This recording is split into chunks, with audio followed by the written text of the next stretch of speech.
Seperti yang telah disampaikan Bapak Menteri Kesehatan, bahwa sistem distribusi vaksin akan dikelola dengan dashboard data yang terintegrasi dari KPCPEN, di mana Kementerian Kesehatan juga termasuk di dalam KPCPEN tersebut.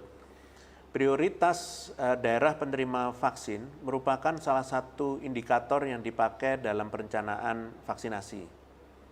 Pemerintah dalam hal ini KPCPEN, Kemenkes, Kominfo, Bio Farma, maupun pihak-pihak terkait lainnya, ini sedang berkoordinasi secara intensif untuk memastikan proses pendistribusiannya yang profesional, tepat sasaran, dan dengan mempertimbangkan skala prioritas.